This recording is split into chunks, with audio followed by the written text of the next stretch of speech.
We've spoken about the twin pillars of customers and staff. Now we're going to look at the threefold virtues that any self-respecting business leader should look to foster in his or her workforce. As the French Republic had at its fundament the promise of égalité, liberté, fraternité, so the heart of any modern business should beat to the cadence of loyalty, efficiency and productivity. What should company directors be doing to entrench these traits at the core of their businesses? I think for a newly appointed director, one of the biggest things is to learn to advocate successfully. What do I mean by that? It's the ability to generate an argument based on evidence, conclusions, and recommendations.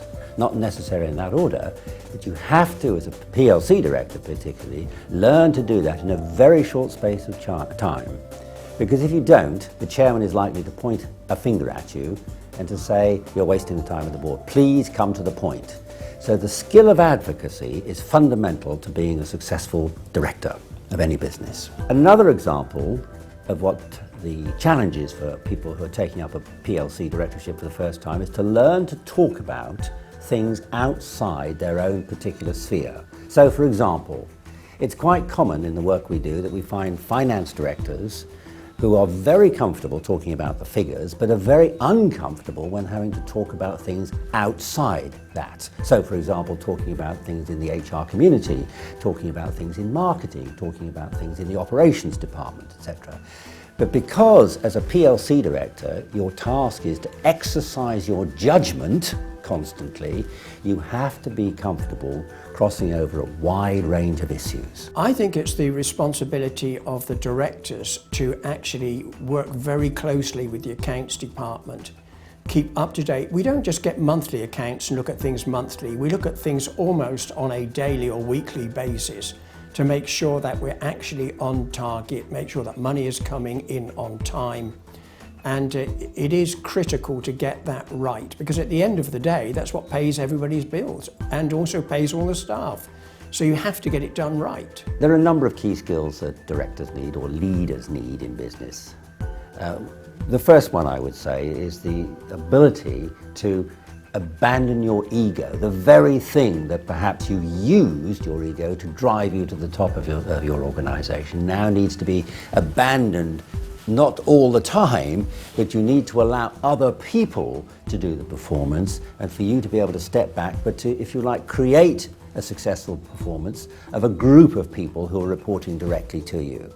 So the ability, if you like, to allow people to breathe and not for you to suck the oxygen out of the system is really, really important.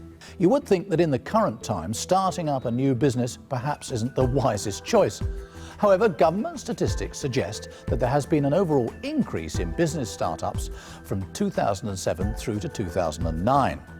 So perhaps there is a silver lining in the storm clouds of economic decline.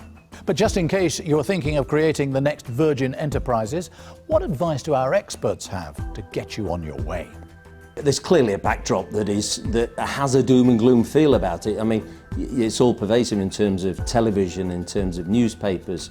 But for example, how many business startups were there last week, for example? There was a couple of thousand business startups with HSBC. So it's not all doom and gloom. There are people who are seeing opportunities last week and they will see them this week. So, you know, out of these, there will be the kernel of green shoots, like there have been before when we've had, you know, boom and bust, so to speak, when we've had the troughs. But there will be some great businesses started. Because if you can start and work through in this kind of circumstance, boy, you'll be a strong business. I think if anybody's setting up in business now, the secret is to have a very conservative business plan. For example, I would look at this. If I halved the level of sales and doubled my costs, my projected costs, does it still make any sort of sense? And if the answer is yes, then it could well be a goer. Most new businesses fail because they've not predicted the level of sales build up. It normally takes several years to get a customer base, which requires cash flow. Conservative sales forecasts, I think, are essential. During a recession, there are certain sectors that do quite well.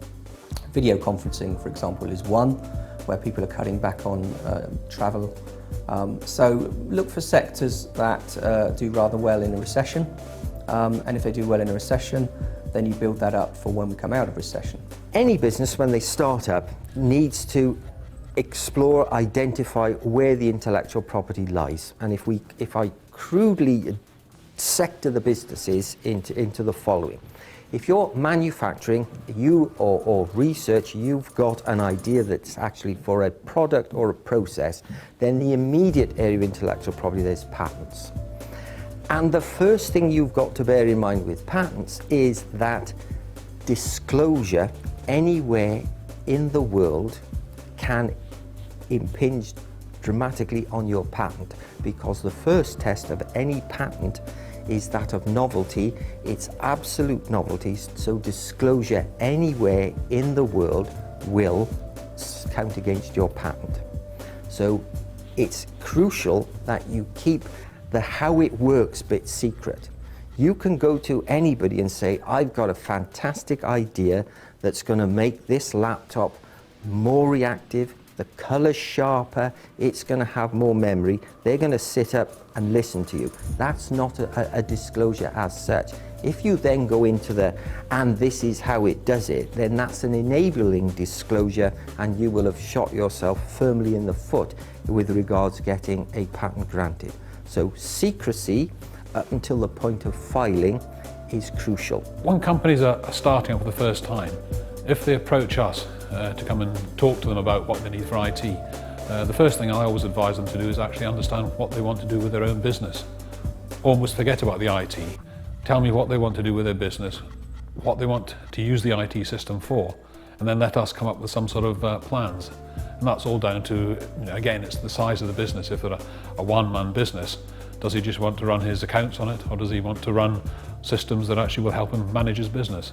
And in some cases they will start off simple, but no, they're going to expand, in which case they obviously need a particular type of system with the ability to expand it fairly readily. Be aware of what you're letting yourself in for. It's a lot of dedication, it's a lot of time, it's a lot of late nights sorting everything out, and just to get things up and running smoothly and as efficiently as you want them to be.